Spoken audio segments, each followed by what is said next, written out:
Hello, this is Richard Murphy of Tax Research, and I want to talk about what tax havens are. Now, this is a subject which has caused a lot of controversy over many years because major organisations like the OECD, the IMF and so on have had some considerable difficulty in defining just exactly what they mean by this term, and so has the academic community. Well, it's been exercising me somewhat for the last few weeks, and I thought I'd offer some opinion on where I've got to and suggest a workable definition that could be used for future policy formulation in this area. It seems to me that there are two players in what is generically called the offshore world. The first of those players are the governments who provide the environment in which the offshore world takes place, and the second are those who commercially exploit that environment. And I want to look at them separately. Tax havens are created by governments, no one else. They have to exist somewhere in what I would call a legislative space. Now that means somewhere that has the power to pass law. Now, typically we've understood a tax haven to be a place like a small island. The popular image would have palm trees on it, but in practice it's anywhere where law can be passed that is designed for a particular purpose. And that purpose is designed to relocate economic transactions from the place where they really take place to the place where they're recorded, which is the tax haven. And the inducement offered is one of several things. The first might be low tax rates. That doesn't sound too surprising, but it's by no means the only incentive that these places offer. The second will be secrecy. It may be banking secrecy. In other words, an inquiry may be made of a bank in this place and the information simply cannot be supplied. Or it may be information with regard to who owns a company in that place.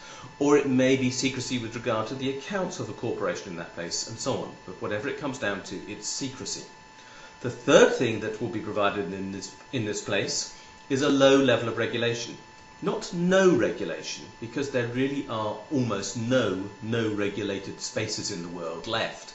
Everywhere has some degree of regulation that's necessary to comply with the pressure put upon organisations and countries since 9/11 in particular to comply with money laundering and other rules. So you can't play without regulation anymore.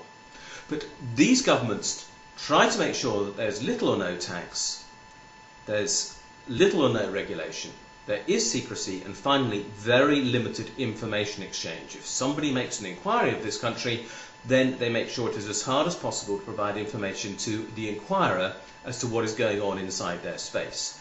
Now, that's a deliberate move by a government, and the intention of keeping that legislation up to date so it is ahead of the chasing pack who want information of those who operate in tax havens is what defines a tax haven government.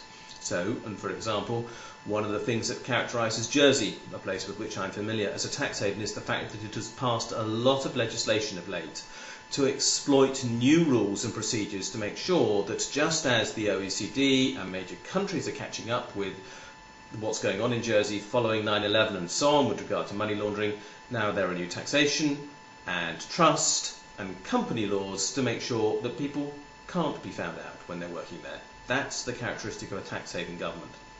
Now that's the first player. The second one is the commercial pack who follow on from this. Now the commercial pack are quite important because the commercial pack are of course the people who provide the services from the tax haven that earns a return to the government who provides this space. Now the commercial pack are made up of accountants and lawyers and bankers in particular, but also trust companies and insurance companies and other people like that, most of whom will in fact be associated with one of those first three. So the bankers, the lawyers and the accountants are the most important people to be present because they create the commercial infrastructure which lets people exploit these spaces. And they do or don't go to a tax haven depending upon how stable it is, how far it is from another place, how likely it is to be exploited, and how they believe they can get away with providing their service with or without much regulatory imposition upon them.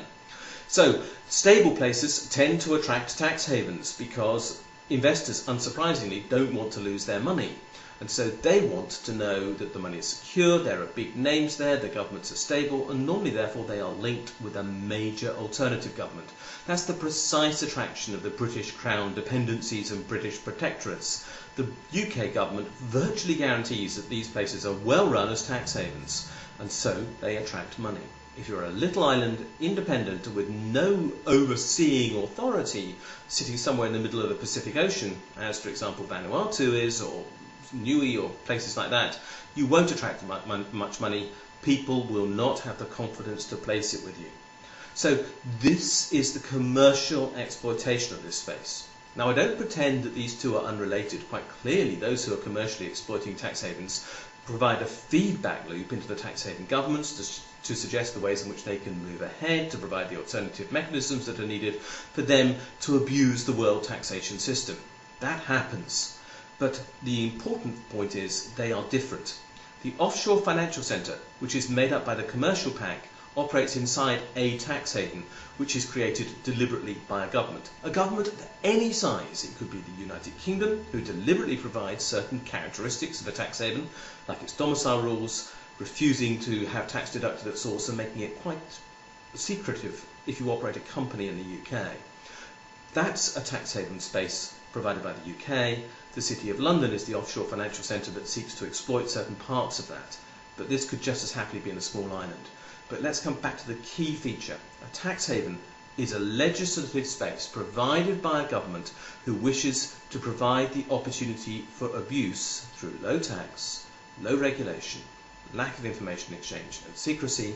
An offshore financial centre is the commercial exploitation of that space by accountants, lawyers and bankers, and together they make up the world of offshore. It's complex, but that makes it comprehensible, and that allows for policy initiatives which can tackle the difficulties that this space exposes for the world, because each is separate, distinct, and therefore can be tackled in its own right.